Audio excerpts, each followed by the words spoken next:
Hello friends, എല്ലാവർക്കും Android Malayali എന്ന YouTube ചാനലിലേക്ക് സ്വാഗതം. ഈ വീഡിയോയിൽ നമ്മൾ പറയാൻ പോകുന്നത് അല്ലെങ്കിൽ നമ്മൾ അറിയാൻ പോകുന്നത് മറ്റൊന്നുമല്ല. ഇപ്പം പുതുതായിട്ട് ഡ്രൈവിംഗ് ലൈസൻസ് എടുക്കുന്ന ആൾക്കാർക്ക് ലേണേഴ്സ് ടെസ്റ്റ് ഉണ്ട്. അതായത് നമ്മൾക്ക് ആദ്യമുള്ളൊരു ടെസ്റ്റ്. പണ്ടൊക്കെ നമ്മൾ ഡ്രൈവിംഗ് സ്കൂളിൽ പോയിട്ട് അവിടെയുള്ള കമ്പ്യൂട്ടർ സെന്ററിലാണ് ചെയ്യാറുള്ളത്. പക്ഷെ ഇപ്പം അങ്ങനെയല്ല. നമ്മൾക്ക് നമ്മുടെ വീട്ടിൽ നിന്ന് തന്നെ ഈസി ആയിട്ട് യാതൊരുവിധ ടെൻഷനൊന്നുമില്ല നമ്മളെ വീട്ടിലിരുന്നിട്ട് അവർ പറയുന്ന സമയത്ത് നമ്മൾക്ക് ആ ടെസ്റ്റ് ഓൺലൈനായിട്ട് അറ്റൻഡ് ചെയ്യാം. കമ്പ്യൂട്ടറോ ലാപ്ടോപ്പോ അങ്ങനെ എന്തെങ്കിലും നിങ്ങളുടെ കയ്യിലുണ്ടെങ്കിൽ കുറച്ചുകൂടി ബെറ്റർ ആയിട്ട് നമുക്കത് ചെയ്യാവുന്നതാണ്. അല്ലെങ്കിൽ ഫോണിലൂടെയും ചെയ്യാം. എന്നാൽ അത്രയും കുറച്ചുകൂടി നല്ലത് കമ്പ്യൂട്ടറോ അല്ലെങ്കിൽ ലാപ്ടോപ്പോ ഉപയോഗിക്കുന്നതാണ്. പണ്ട് ഞാനൊക്കെ ഈ ലേണേഴ്സ് ടെസ്റ്റ് എഴുതിയ സമയത്ത് 20 ചോദ്യത്തിൽ 12 എണ്ണം ശരിയാക്കി കഴിഞ്ഞാൽ നമ്മൾ ടെസ്റ്റ് പാസ്സായി. 8 എണ്ണം വരെ നമുക്ക് തെറ്റിക്കാം. അല്ലെങ്കിൽ 8 എണ്ണം തെറ്റിയാലും കുഴപ്പമില്ല, 12 എണ്ണം എന്തായാലും നമ്മൾ ശരിയാക്കിയിരിക്കണം. പക്ഷെ ഇപ്പോൾ മാറി 50 ചോദ്യങ്ങളാണ് മൊത്തം ഉള്ളത്. ഓരോ ചോദ്യത്തിനും 30 സെക്കൻഡ് സമയം നമുക്ക് തരുന്നുണ്ട്. ശരിക്കും നമ്മൾ ചോദ്യം വായിക്കുക, എന്നിട്ട് ആലോചിച്ച് മാത്രം അതിന് ഉത്തരം ചെയ്യാം. അപ്പോൾ ഈ 50 ക്വസ്റ്റ്യനിൽ നമ്മൾ 30 എണ്ണം ശരിയാക്കണം. 20 എണ്ണം നമ്മൾക്ക് തെറ്റിയാലും കുഴപ്പമില്ല. എങ്ങനെയാണ് നമ്മൾ ഈ 50 ചോദ്യങ്ങളിൽ 30 എണ്ണം നമ്മൾ സ്കോർ ചെയ്യണം. ഓക്കെ, അപ്പോൾ ഇതിൽ എങ്ങനെ നമുക്ക് ചെയ്യാമെന്നുള്ള കാര്യങ്ങളൊക്കെയാണ് നമ്മൾ ഈ വീഡിയോയിലൂടെ പറയാൻ പോകുന്നത്. നമുക്ക് നേരെ വീഡിയോയിലോട്ട് പോകാം. സബ്സ്ക്രൈബ് ചെയ്യൂ ആൻഡ്രോയിഡ് മലയാളി ചാനൽ ഇപ്പോൾ തന്നെ. അതിനോടൊപ്പം പ്രസ് ചെയ്യൂ ബെല്ലൈക്കൺ, ഏറ്റവും പുതിയ വീഡിയോസ് ഏറ്റവും ആദ്യം കാണുന്നതിനായി. ഓക്കെ, ടെസ്റ്റ് തുടങ്ങുന്നതിന് മുമ്പായിട്ട് നിങ്ങൾ ഉറപ്പ് വരുത്തുക. കറണ്ട് പോയി കഴിഞ്ഞാൽ നിങ്ങളുടെ അടുക്കൽ നെറ്റ് കണക്ഷൻ ഉണ്ടാകുന്ന കാര്യത്തിൽ ഉറപ്പ് വരുത്തുക. അതുപോലെ തന്നെ എക്സാം എഴുതുമ്പോൾ എന്തെങ്കിലും മിസ്റ്റേക്ക് പറ്റി ക്ലോസ് ആവുകയോ അല്ലെങ്കിൽ എന്തെങ്കിലും പറ്റിക്കഴിഞ്ഞാൽ നിങ്ങൾ സബ്മിറ്റ് ചെയ്യുന്നതിന് മുമ്പായിട്ട് അല്ലെങ്കിൽ എററായിട്ട് ക്രാഷ് ആയി കഴിഞ്ഞാൽ ഒന്നുകൂടി സൈറ്റിൽ കയറിയിട്ട് രണ്ടാമത് ആദ്യം നിങ്ങൾക്ക് ടെസ്റ്റ് എഴുതാവുന്നതാണ്. അപ്പോൾ ഇവിടെ നമ്മൾ ക്രോം ഓപ്പൺ ചെയ്യുക. സാധാരണ നിങ്ങൾ ഏതെങ്കിലും ഒരു ബ്രൗസർ, ക്രോമാണ് ഏറ്റവും ബെസ്റ്റ്, അത് ഓപ്പൺ ചെയ്യുക. ഇവിടെ മുകളിൽ സാരഥി പരിവാഹൻ എന്ന് ടൈപ്പ് ചെയ്യുക. സാരഥി എന്ന് ടൈപ്പ് ചെയ്യുമ്പോൾ തന്നെ ബാക്കി ഓട്ടോമാറ്റിക്കായിട്ട് അവിടെ വരും. അതിൽ നിന്ന് സെലക്ട് ചെയ്താൽ മതി സാരഥി പരിവാഹൻ. ഫസ്റ്റ് തന്നെ വരുന്ന റിസൾട്ടിൽ അത് ക്ലിക്ക് ചെയ്യുക. ഹോം എന്നുള്ളത് അത് ക്ലിക്ക് ചെയ്യുക. അപ്പം നമുക്ക് ministry of road and transport ഹൈവേസിൻ്റെ സൈറ്റിലേക്ക് കയറാം. അവിടെ നിങ്ങൾക്ക് കാണാം ഡ്രൈവേഴ്സ് ആൻഡ് ലേണേഴ്സ് ലൈസൻസ്. അതിൽ നിങ്ങൾ ക്ലിക്ക് ചെയ്യുക. അപ്പോൾ ഇങ്ങനൊരു സ്ഥലത്ത് വരും. ഇവിടെ നിങ്ങൾ സ്റ്റേറ്റ് സെലക്ട് ചെയ്ത് കൊടുക്കുക. നമ്മളിവിടെ കേരള സെലക്ട് ചെയ്തു. ഇങ്ങനൊരു സംഭവം വരും. ഇതിലൊന്നുമില്ല പ്രത്യേകിച്ചിട്ട് കുറച്ച് റിന്യൂവൽ ഓഫ് മറ്റുള്ള കാര്യങ്ങളൊക്കെയാണ് നമുക്ക് വേണ്ടത്. ക്ലോസ് ചെയ്യാം, ഇതിൽ കാര്യമില്ല. ഓക്കെ, ഇതിന് ശേഷം നിങ്ങൾ സെലക്ട് ചെയ്യേണ്ടത് മുകളിൽ വശത്തായിട്ട് നിങ്ങൾക്ക് ഏറ്റവും ടോപ്പിൽ ഇടതുഭാഗത്ത് ഇവിടെ ലേണേഴ്സ് ലൈസൻസ്, ഡ്രൈവിംഗ് ലൈസൻസ് കാണാം. ആ ലേണേഴ്സ് ലൈസൻസിൻ്റെ ആ ഒരു ഡ്രോപ്പ് ഡൗൺ മെനുവിൽ നിന്ന് നമ്മൾ എന്ത് ചെയ്യണം? ഇവിടെ നിങ്ങൾക്ക് കാണാം LL ടെസ്റ്റ് എടുക്കുക. അതായത് ഓൺലൈൻ LL ടെസ്റ്റ്, അത് ക്ലിക്ക് ചെയ്യുക. അപ്പോൾ ഇങ്ങനെ തുറന്നു വരും. ഇവിടെ നിങ്ങൾ എന്ത് ചെയ്യണം? ഇവിടെ LL ലേണേഴ്സ് ലൈസൻസിനുള്ള ആപ്ലിക്കേഷൻ നമ്പർ അടിച്ചു കൊടുക്കുക. അതുപോലെ തന്നെ നിങ്ങളെ ഡേറ്റ് ഓഫ് ബർത്തും ഇയറും, ഡേറ്റ് ഓഫ് ബർത്ത് മൊത്തത്തിൽ ദിവസം, മാസം, വർഷം മൊത്തത്തിൽ ഇവിടെ അടിച്ചു കൊടുക്കുക. അതുപോലെ തന്നെ ഇവിടെ ടൈപ്പ് ചെയ്യാനുള്ളത്, സെലക്ട് ചെയ്യാനുള്ളത് അത് നിങ്ങൾക്ക് പറഞ്ഞുതരാം. നമ്മളിവിടെ ഇപ്പം ആപ്ലിക്കേഷൻ നമ്പർ എൻ്റർ ചെയ്തു. അതിനുശേഷം നമ്മൾ എന്ത് ചെയ്യുന്നുണ്ട്? ഡേറ്റ് ഓഫ് ബർത്താണ് എൻ്റർ ചെയ്യാൻ പോകുന്നത്. അതിലൊരു കാര്യം ശ്രദ്ധിക്കുക, നിങ്ങൾ ആദ്യം വർഷവും മാസവും സെലക്ട് ചെയ്യുക. അതിനുശേഷം മാത്രമേ നിങ്ങളുടെ ഡേറ്റ് ഓഫ് ബർത്ത് എൻ്റർ ചെയ്യാൻ പാടുള്ളൂ. നമ്മൾ ആദ്യം വർഷം സെലക്ട് ചെയ്തത് എൻ്റെ കൂട്ടുകാരന് വേണ്ടി ചെയ്യുന്നതാണ്, 1984. അതുപോലെ തന്നെ അതിൽ നമ്മൾ വർഷം സെലക്ട് ചെയ്യുകയാണ്, ഓഗസ്റ്റ്, 1984 ഓഗസ്റ്റ് സെലക്ട് ചെയ്തു. ഇനി അദ്ദേഹത്തിൻ്റെ ജനനത്തീയതി 29, അത് സെലക്ട് ചെയ്തു. അപ്പോൾ തന്നെ എന്തായിട്ടുണ്ട്? നമുക്കിവിടെ നമ്മുടെ ഫോൺ നമ്പറിലേക്ക് ഏത് ഫോൺ നമ്പറാണോ കൊടുത്തത് ആ ഫോൺ നമ്പറിലേക്ക് ഒരു OTP അയച്ചിട്ടുണ്ടാവും. ആ OTPയുടെ നമ്പർ ഇവിടെ നമ്മൾ ടൈപ്പ് ചെയ്ത് കൊടുക്കുക. അപ്പം നമ്മളിവിടെ OTP നമ്പർ എൻ്റർ ചെയ്യുകയാണ്. 6 അക്കമുള്ള ഒരു OTP നമ്പറാണ്. അത് എൻ്റർ ചെയ്തതിന് ശേഷം ഒതൻറ്റിക്കേറ്റ് എന്നുള്ള അതിൽ ക്ലിക്ക് ചെയ്യുക. പിന്നീട് നിങ്ങൾക്ക് ഇവിടെ കാണാം screen test aid for learners licence. അതിൽ അതിനെ കുറിച്ചിട്ടുള്ള കാര്യങ്ങൾ, നിങ്ങൾക്ക് പരീക്ഷ എഴുതുന്നതിനെ കുറിച്ചിട്ടുള്ള മാർഗ്ഗനിർദ്ദേശങ്ങളൊക്കെയാണ് ഇംഗ്ലീഷിലാണ് കൊടുത്തിട്ടുള്ളത്. അതിനുശേഷം പ്രൊസീഡ് സെലക്ട് ചെയ്യുക. അതിന് ശേഷം നിങ്ങൾക്ക് ഏത് ഭാഷയിലാണോ ഈ എക്സാം നടത്തേണ്ടത് ആ ഭാഷ സെലക്ട് ചെയ്യുക. ഞാനിവിടെ മലയാളം സെലക്ട് ചെയ്തു. നിങ്ങൾക്കിതിൽ മറ്റുള്ള ഭാഷകളൊക്കെ കാണാം. ഹിന്ദി ഉണ്ട്, ഇംഗ്ലീഷ് ഉണ്ട്, പിന്നെ 2-3 ഭാഷകളുണ്ട്. അതിനുശേഷം കണ്ടിന്യൂ ക്ലിക്ക് ചെയ്യുക. ഓക്കെ, അപ്പം നമ്മുടെ പരീക്ഷ ഇവിടെ തുടങ്ങിയിരിക്കുകയാണ്. ഇതുപോലെ തന്നെ ഇവിടെ ഒരു ഇമേജ് കാണിച്ചിട്ട് ഇത് എന്തിനെ സൂചിപ്പിക്കുന്നു ചോദിക്കുന്നു. അത് പാർക്കിംഗ് ആണ്. അതിന് താഴെ സ്കൂട്ടറും കൂടിയുണ്ട്. അപ്പോൾ നമ്മൾക്ക് എന്തായിട്ട് അറിയാം? സ്കൂട്ടർ അല്ലെങ്കിൽ മോട്ടോർ സൈക്കിൾ സ്റ്റാൻഡാണെന്ന് നമ്മൾക്ക് മനസ്സിലാക്കി. അതാണ് അതിൻ്റെ അർത്ഥം. അതുതന്നെയാണ്. അപ്പോൾ നമ്മൾ ഒന്നാമത് സെലക്ട് ചെയ്തു, പച്ച കത്തിയതുകൊണ്ട് ഉത്തരം ശരിയാണ്. ഓക്കെ, രണ്ടാമത്തെ ചോദ്യം വന്നിരിക്കുകയാണ്. ഇവിടെ കാണാം ഈ ചിഹ്നം സൂചിപ്പിക്കുന്നത്. ഇത് നേരത്തത് സ്കൂട്ടറിൻ്റെ ആയതുകൊണ്ട് ഇത് കാറാണ് കൊടുത്തത്, അപ്പോൾ ടാക്സി സ്റ്റാൻഡ് തന്നെയാണ്. ശ്രദ്ധിക്കുക, ഈ കാണുന്ന ചിഹ്നം ഇത് ഫസ്റ്റ് എയ്ഡിൻ്റെ ചിഹ്നമാണ്. ഫസ്റ്റ് എയ്ഡ് ആശുപത്രിയല്ല, ഒരിക്കലും പ്രഥമ ശുശ്രൂഷ ലഭിക്കുന്ന സ്ഥലമാണ്. നിങ്ങൾ എൻ്റെ കൂട്ടുകാരനെ ഇവിടെ തെറ്റിച്ചിട്ട് ആശുപത്രിയാണ് സെലക്ട് ചെയ്തത്. എന്നാൽ യഥാർത്ഥ ഉത്തരം ഒന്നാമത്തേതാണ്. ആ ഉത്തരം തെറ്റിപ്പോയി. അപ്പോൾ നമ്മൾ ഒന്ന് ശരിയാക്കി 2 മാർക്ക് കിട്ടി, ഒരു തെറ്റും. അടുത്തത് ഈ അടയാളം എന്തിനെ സൂചിപ്പിക്കുന്നു? ഈ അടയാളം നമ്മൾക്ക് കണ്ടാൽ തന്നെ അറിയാം. ആ ക്രോസ്, റൗണ്ടിന് നടുക്കുള്ള ക്രോസിന് ശേഷമാണ് മുന്നോട്ടുള്ള വരി. അതുപോലെ തന്നെ ഇപ്പുറത്തേക്ക് ഒന്ന് കടന്നു നിൽക്കുന്നത്. അതായത് ഇത് 1 വേ ആണ്. അങ്ങോട്ട് പോകുവാൻ സാധിക്കില്ല, വാഹനങ്ങൾക്ക് ഇങ്ങോട്ട് വരാം. അപ്പം യഥാർത്ഥ ഉത്തരം 1 വേ ആണ്. അത് നമ്മൾ സെലക്ട് ചെയ്തു. അടുത്തത് ഇതാണ്. ഇതിനർത്ഥം ഇവിടെ നമുക്ക് സിമ്പിളായിട്ട് കാണാം, മുന്നോട്ട് പോകുന്നത് നിരോധിച്ചിരിക്കുന്നു. ഓക്കെ, അതാണ് ഇതിൻ്റെ ശരിയായ ഉത്തരം. അടുത്ത ചോദ്യം ഇതിനെ സൂചിപ്പിക്കും. നമ്മൾക്ക് എല്ലാവർക്കും അറിയാം, പല സിനിമകളിലും കണ്ടിട്ടുണ്ട്, നിർത്തുക അല്ലെങ്കിൽ സ്റ്റോപ്പ് എന്നുള്ള സിഗ്നലാണിത്. നമ്മളത് സെലക്ട് ചെയ്തു. അടുത്ത ചിഹ്നം ഇതാണ്. നേരത്തെ കണ്ടതിന് നേരെ ഓപ്പോസിറ്റാണ്. ഇതും 1 വേ റോഡാണ്. അവിടെ നമ്മൾ എന്ത് ചെയ്യാണ്ട് 1 വേ റോഡ് സെലക്ട് ചെയ്യുക. നേരെ മറിച്ച് ഏരോ മാർക്ക് രണ്ടിനെയും ക്രോസ് ചെയ്യുന്നുണ്ടെങ്കിൽ ഇരു ദിശയിലേക്കും പോകുവാൻ പാടില്ല എന്നതാണ് സെലക്ട് ചെയ്യേണ്ടത്. ഇവിടെ 1 വേ റോഡ് നമ്മൾ സെലക്ട് ചെയ്യുന്നു. ഉത്തരം ശരിയാണ്. അടുത്ത ചോദ്യം ഇതാണ്. ഇതെന്തിനെ സൂചിപ്പിക്കുന്നു? നമ്മൾക്കറിയാം യു ടേൺ നിരോധിച്ചിരിക്കുന്നു. അതാണ് ഇതിൻ്റെ അർത്ഥം. സിമ്പിളായിട്ട് നമുക്കത് മനസ്സിലാക്കാം. അതും ശരി ഉത്തരം തന്നെയാണ്. അടുത്തത് ഈ റൗണ്ടിൽ 50 എന്ന് കൊടുക്കുന്നു. അതിനർത്ഥം 50 കിലോമീറ്ററിൽ കൂടാതെ നമ്മൾ വാഹനം ഓടിക്കുക. 50-ൽ കുറവ്, മാക്സിമം 50, അതിൽ കുറവ്. അപ്പോൾ എന്താണ് ശരിയായ ഉത്തരം? 50 കിലോമീറ്റർ കൂടാത്ത വേഗതയിൽ വാഹനം ഓടിക്കുക. ഓക്കെ, അതും ശരിയുത്തരം തന്നെ. നമ്മൾക്കിപ്പോൾ 8 മാർക്ക് കിട്ടി. ഇനി അടുത്ത ചിഹ്നം ഇതാണ്. മുന്നോട്ട് പോകരുത്, മുന്നോട്ട് മാത്രം നീങ്ങുക. ഇതിനർത്ഥം മുന്നോട്ട് മാത്രം നീങ്ങുക എന്നുള്ളതാണ്. രണ്ടാമത്തെ ഉത്തരമാണ് ശരി.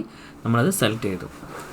ഇതിനർത്ഥം ഇടതുവശത്തേക്ക് തിരിയുവാൻ പാടില്ല എന്നാണ്. മൂന്നാമത്തേതാണ് യഥാർത്ഥ ഉത്തരം. ഇടത്തോട്ട് തിരിയുവാൻ പാടില്ല. നമ്മളത് സെലക്ട് ചെയ്യുക. അതിനുശേഷം ഇവിടെ കൺഫേം കൊടുക്കുക. എല്ലാ ആൻസറും സെലക്ട് ചെയ്തതിന് ശേഷം മാത്രം കൺഫേം കൊടുക്കുക. അടുത്ത ഇതാണ്. ഇതിൽ ആ ഒരു ഇടതുവശത്തേക്കുള്ള വര കുറച്ച് നീണ്ടുപോയി. ഇതിനർത്ഥം ഇടത്തോട്ട് റോഡുണ്ട് എന്നാണ്. ആ വരയ്ക്ക് അത്ര നീട്ടം വേണ്ട, ചെറിയൊരു നീട്ടം മാത്രം മതി. പക്ഷേ ഇതിൽ കുറച്ച് കൂടുതലായിട്ട് കൊടുത്തിട്ടുണ്ട്. ഇതിനർത്ഥം ഇടത്തോട്ട് റോഡുണ്ട് എന്നാണ്. ഇതിനർത്ഥം മുന്നിൽ കടത്തുണ്ട്. ഒരു തോണി നമ്മൾ കാണുന്നില്ലേ? മുന്നിൽ പാലമുണ്ട് എന്നല്ല, മുന്നിൽ ഭക്ഷണശാലയുമല്ല. അപ്പോൾ മുന്നിൽ കടത്തുണ്ട്. വളരെ സിമ്പിളായ ചോദ്യങ്ങളാണ്. നമ്മളത് സെലക്ട് ചെയ്തു. നേരത്തെ കണ്ട അതേ ചിഹ്നം തന്നെയാണ്. ആ വരക്ക് അത്ര നീളം വേണ്ടിയില്ല. അപ്പം വലതുവശം റോഡുണ്ട് എന്നാണ് ഇതിൻ്റെ അർത്ഥം. ആ വലത്തോട്ടുള്ള വര അത്ര നീളേണ്ട ആവശ്യമില്ല. ചെറിയൊരു വര ആയി കഴിഞ്ഞാൽ കറക്റ്റാകും. പക്ഷേങ്കിൽ ഇവിടെ കുറച്ച് അധികമാണ്. ഇതിനർത്ഥം വലതുവശത്തോട്ട് റോഡുണ്ട് എന്നാണ്. മുന്നോട്ടും വലതുവശത്തോടും റോഡുണ്ട്. മുൻപോട്ടും വലതുവശത്തോടും റോഡുണ്ട്. ഓക്കെ, അതാണ് ഈ ചിഹ്നത്തിൻ്റെ അർത്ഥം. നമ്മൾ സെലക്ട് ചെയ്തു. അടുത്തതാണ്. ഇത് കുറച്ച് കൺഫ്യൂസ്ഡ് ആയിട്ടുള്ള ഒരു ചിഹ്നമാണ്. എന്താണ് ശരിക്കും മനസ്സിലാക്കുന്നത്? വഴുക്കുള്ള റോഡാണോ ചരൽ റോഡാണോ എന്ന് നമുക്ക് കൺഫ്യൂഷൻ ആവും. ഇവിടെ എൻ്റെ സുഹൃത്ത് സെലക്ട് ചെയ്തിരിക്കുന്നത്, അദ്ദേഹമാണ് ഈ എക്സാം എഴുതുന്നത്, അതുകൊണ്ട് തന്നെ അദ്ദേഹം സെലക്ട് ചെയ്തത് വഴുക്കലുള്ള റോഡാണ്. ഓക്കെ, ഉത്തരം ശരിയാണ്. വഴുക്കലുള്ള റോഡാണ് ആ ചിഹ്നം. അടുത്ത ചോദ്യം ഇതാണ്. ഇത് കുറച്ച് കൺഫ്യൂഷൻ ഉള്ള ഒരു ചോദ്യമാണ്. ഇവിടെ ചിത്രം ഇതാണ്. ഇടത്തോട്ടുള്ള ഇറക്കം, ഇടത്തോട്ടുള്ള ഹെയർ പിൻ വളവ്, ഇടതുവശം ചേർന്ന് പോവുക. ഇറക്കം കാണിക്കും ഒരിക്കലും ഇതല്ല സിമ്പിള്. ഒരു കാറും അതിൻ്റെ പ്രതലം മുകളിലേക്കോ താഴോട്ടോ ആയിട്ട് മാത്രമേ നമ്മൾക്ക് ഇറക്കവും കയറ്റവും കാണിക്കാറുള്ളൂ. അപ്പം ഇവിടുത്തെ യഥാർത്ഥ ഉത്തരം ഇടത്തോട്ടുള്ള ഹെയർ പിൻ വളവാണ്. ഇടത്തോട്ടുള്ള ഇറക്കം എന്ന രീതിയിൽ ഒരിക്കലും ഒരു സിമ്പിൾ കാണാൻ നമുക്ക് സാധിക്കില്ല. സോ നിങ്ങൾ ഇടത്തോട്ടുള്ള ഹെയർ പിൻ വളവ് സെലക്ട് ചെയ്യുക. ശരി ഉത്തരം തന്നെയാണ്. അടുത്തത്, ലോറിയിൽ ചരക്കുകൾ കയറ്റുമ്പോൾ ഇരുവശത്തേക്കും എത്ര സെൻറ്റിമീറ്റർ തള്ളി നിൽക്കാൻ പാടില്ല, അല്ലെങ്കിൽ 50 സെൻറ്റിമീറ്റർ വരെ തള്ളി നിൽക്കാം. ഇതിൻ്റെ യഥാർത്ഥ ഉത്തരം എന്ന് പറയുന്നത് ഇരുവശത്തേക്കും തള്ളി നിൽക്കുവാൻ പാടില്ല എന്നാണ്. ഓർക്കുക, ഇത്ര സെൻറ്റിമീറ്റർ തള്ളി നിൽക്കാമെന്ന് എവിടെയും പറഞ്ഞിട്ടില്ല. ഉയരം മാത്രമേ നമ്മൾക്ക് പറഞ്ഞിട്ടുള്ളൂ. ഇത്ര മീറ്റർ ഉയരത്തിൽ വരെ നമ്മൾക്ക് ഗുഡ്സ് വാഹനങ്ങൾക്ക് കയറ്റാം എന്നുള്ളത്. അപ്പോൾ തള്ളി നിൽക്കാൻ പാടില്ല എന്നതാണ് യഥാർത്ഥ ഉത്തരം. അടുത്ത ചോദ്യം ഇതാണ്. താഴെ പറയുന്ന ഏത് സ്ഥലത്താണ് വാഹനം പാർക്ക് ചെയ്യാൻ പാടില്ലാത്തത്? റോഡരികിൽ, പാർക്കിംഗ് അനുവദിച്ചിട്ടുള്ള സ്ഥലത്ത്, ട്രാഫിക് ലൈറ്റിന് സമീപം. ഉത്തരം ട്രാഫിക് ലൈറ്റിന് സമീപം എന്നുള്ളതാണ്. സെലക്ട് ചെയ്യുക. ഓക്കെ, ആ ഉത്തരം ശരിയാണ്. നമ്മൾക്ക് അടുത്ത ചോദ്യത്തിലേക്ക് പോകാം. പുറകിൽ വരുന്ന വാഹനം നമ്മുടെ വാഹനത്തെ ഓവർടേക്ക് ചെയ്യുവാൻ തുടങ്ങുമ്പോൾ നാം മറ്റൊരു വാഹനത്തെ ഓവർടേക്ക് ചെയ്യുവാൻ പാടില്ല എന്നതാണ് യഥാർത്ഥ ഉത്തരം. നിങ്ങളത് തന്നെ സെലക്ട് ചെയ്യുക, അല്ലാതെ ഓവർടേക്ക് ചെയ്യാവുന്നതാണെന്ന് സെലക്ട് ചെയ്യരുത്. ഹോൺ മുഴക്കി ഓവർടേക്ക് ചെയ്യാമെന്നതും സെലക്ട് ചെയ്യരുത്. പുതുതായി വാങ്ങിയ ഒരു കാറിൻ്റെ ഒറ്റത്തവണ നികുതി എത്ര വർഷത്തേക്കാണ്? നമ്മൾക്ക് എല്ലാവർക്കും അറിയാം 15 വർഷത്തേക്കാണ് നമ്മളിത് സെലക്ട് ചെയ്യുന്നത്. സോ നിങ്ങൾ നമ്മൾ പേയ്മെൻറ്റ് ചെയ്യുന്നപ്പം 15 വർഷത്തേക്കാണ് ഒരു ഒറ്റത്തവണ നികുതി അടക്കുന്നത്. അടുത്ത ചോദ്യം ഇതാണ്. സീബ്ര ക്രോസിങ്ങിൽ കാൽനടക്കാർ റോഡ് മുറിച്ച് കടക്കുവാനുള്ള ഭാവത്തിൽ നിൽക്കുന്നു. ആ സമയം വാഹനം ഓടിച്ചിരുന്ന ഡ്രൈവർ എന്ത് ചെയ്യണം? സീബ്ര ക്രോസിങ്ങിൽ ആൾക്കാരുണ്ടെങ്കിൽ തീർച്ചയായിട്ടും കാൽനടക്കാർക്കാണ് മുൻഗണന. സോ നമ്മൾ വാഹനം നിർത്തി അവർക്ക് നടന്നു പോകാനുള്ള സമയം കൊടുക്കണം. വാഹനം നിർത്തി കാൽനടക്കാർ റോഡ് മുറിച്ച് കടക്കുന്നവരെ കാത്തിരിക്കണം. അതാണ് യഥാർത്ഥ ഉത്തരം. അടുത്ത ചോദ്യം ഇതാണ്. ഒരു വാഹനത്തിൻ്റെ ഡ്രൈവർ എതിർദിശയിൽ നിന്നും ഓടിച്ചു വരുന്ന വാഹനത്തെ തൻ്റെ ഏത് സൈഡിലൂടെയാണ് കടന്നു പോകുവാൻ അനുവദിക്കേണ്ടത്? നമ്മൾക്കറിയാം വലതുവശത്ത് കൂടിയാണ് എതിർദിശയിൽ നിന്നും വരുന്ന വാഹനം കടന്നു പോകുവാൻ അനുവദിക്കേണ്ടത്. ഇന്ത്യയിൽ റൈറ്റ് ഹാൻഡ് ഡ്രൈവിംഗ് ആയതുകൊണ്ട് വലതുവശത്ത് കൂടി കടന്നു പോകാൻ നമ്മൾ അനുവദിക്കുക. വഴിയാത്രക്കാർക്കോ മറ്റ് വാഹനങ്ങൾക്കോ അസൗകര്യമാം വിധം വാഹനങ്ങൾ പൊതുസ്ഥലത്ത് ഉപേക്ഷിച്ചു പോയാൽ എന്തു ചെയ്യണം? അല്ല, അതിന് കിട്ടുന്ന ശിക്ഷ എന്താണ്? അപ്പോൾ ഇവിടെ ആൻസർ എന്താണെന്ന് വെച്ച് കഴിഞ്ഞാൽ ഒന്നാമത്തെയാണ് യഥാർത്ഥ ഉത്തരം. ഡ്രൈവിംഗ് ലൈസൻസ് സസ്പെൻഡ് ചെയ്യുന്നതിനോ ക്യാൻസൽ ചെയ്യുന്നതിനോ മതിയായ കുറ്റമാണ്. എൻ്റെ സുഹൃത്ത് ഇവിടെ തെറ്റായ ഒരു ഓപ്ഷനാണ് സെലക്ട് ചെയ്തത്. ഓർക്കുക, ശരി ഉത്തരം 1. അടുത്തത് ലേണേഴ്സ് ലൈസൻസിൻ്റെ കാലാവധി. നമ്മൾക്ക് എല്ലാവർക്കും അറിയാം, ഒരിക്കൽ ലേണേഴ്സ് ലൈസൻസ് പാസ്സായി കഴിഞ്ഞാൽ 6 മാസം വരെ അതിൻ്റെ കാലാവധി നമ്മൾക്ക് ലഭിക്കുന്നതാണ്. അടുത്ത ചോദ്യം ഇതാണ്. ഇരുചക്ര വാഹനങ്ങൾ ഓടിക്കുമ്പോൾ ഇടതുഭാഗത്തേക്ക് തിരിയുന്നതിന് മുമ്പായി ഇടതു കൈ, അത് ഏതാണ് ഓപ്ഷൻസ് എന്നുള്ളതാണ്. ഇടതു കൈ ഇടത്തോട്ട് നീട്ടി സിഗ്നൽ നൽകണം. പ്രത്യേകിച്ച് സിഗ്നലുകളൊന്നും നൽകേണ്ടതില്ല. വലതു കൈ കൊണ്ട് ഇടത്തോട്ട് സിഗ്നൽ കാണിക്കണം. ഇത് യഥാർത്ഥ ഉത്തരം എന്താണെന്ന് വെച്ച് കഴിഞ്ഞാൽ വലതു കൈ കൊണ്ട് ഇടത്തോട്ട് സിഗ്നൽ കാണിക്കണം എന്നതാണ്. സുഹൃത്ത് തെറ്റായ ഉത്തരമാണ് സെലക്ട് ചെയ്തത്.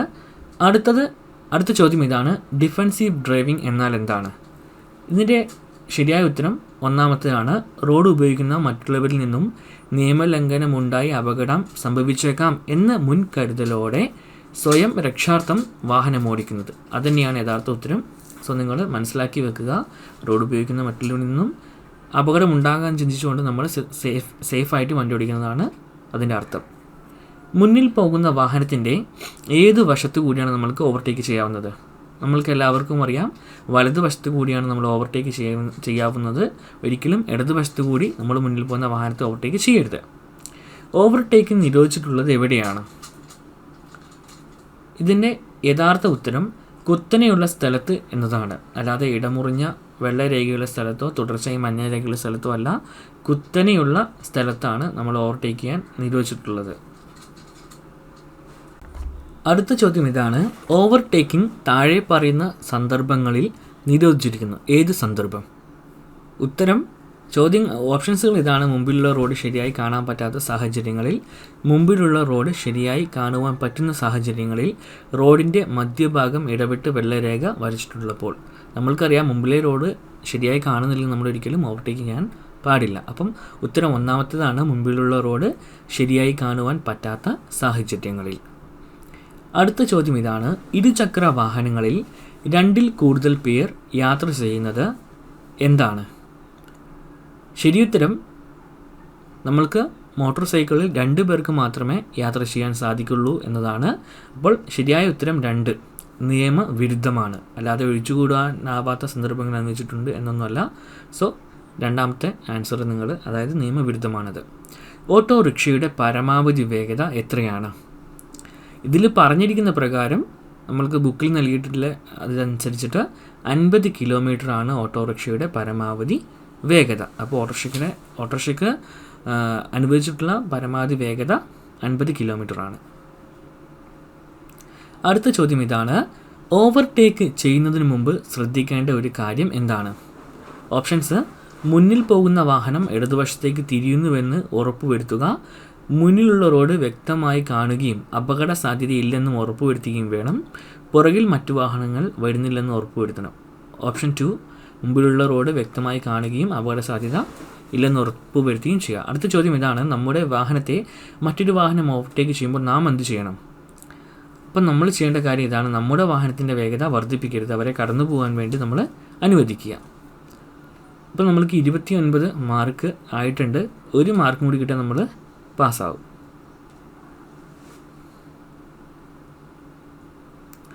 ഓക്കെ, അപ്പം നമ്മൾ ഈ ഉത്തരം എഴുതിയതുകൊണ്ട് നമ്മൾ പാസ്സായി. ഇവിടെ നിങ്ങൾക്ക് കാണാം പാസ് ഫയലിനൊക്കെ നമ്മൾ പാസ്സിലാണ് ടിക്കറ്റ് ഇരിക്കുന്നത്. അപ്പം നമ്മൾക്ക് ഇവിടെ നമ്മൾ പാസ്സായിട്ടുണ്ട്. അപ്പം നിങ്ങളെല്ലാവരും ഇതേപോലെ തന്നെ വളരെ ശ്രദ്ധിച്ചുകൊണ്ട് എക്സാം എഴുതുക. ടെൻഷനൊന്നും വേണ്ട. ഞാൻ എക്സാം എഴുതുന്ന സമയം നോക്കുക, 10:26 ഏകദേശം ഒരു 8 മണി 8:30 സൈറ്റ് ഓപ്പൺ ആവുകയും 9 മണി മുതൽ നമ്മൾക്ക് എഴുതി തുടങ്ങാം എന്നാണ് പറഞ്ഞത്. സോ 10 മണിക്ക് ഞാൻ ട്രൈ ചെയ്തിട്ടുണ്ടായിരുന്നു. സോ എനിക്ക് ലഭിച്ചിട്ടുണ്ട്. അപ്പോൾ ആരും ടെൻഷൻ അടിക്കേണ്ട ആവശ്യമില്ല. വളരെ സാവധാനം എല്ലാം വായിച്ച് നോക്കി നിങ്ങൾക്ക് മനസ്സിലാക്കിയിട്ട് മാത്രം നിങ്ങൾ ഓപ്ഷൻ സെലക്ട് ചെയ്യാം. ആദ്യം ചോദ്യം വായിക്കുക. 3 ഓപ്ഷൻസ് ഉണ്ട്.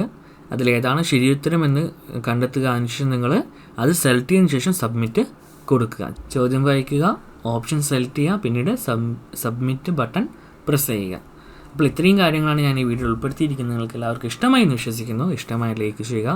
നിങ്ങളുടെ നിർദ്ദേശങ്ങളും അഭിപ്രായങ്ങളും ഒക്കെ താഴെ കമൻറ്റ് ബോക്സിൽ രേഖപ്പെടുത്തുക. അപ്പോൾ മറ്റൊരു വീഡിയോയിൽ കണ്ടുമുട്ടും വരെ എൻ്റെ എല്ലാ കൂട്ടുകാർക്കും നന്ദി, നമസ്കാരം.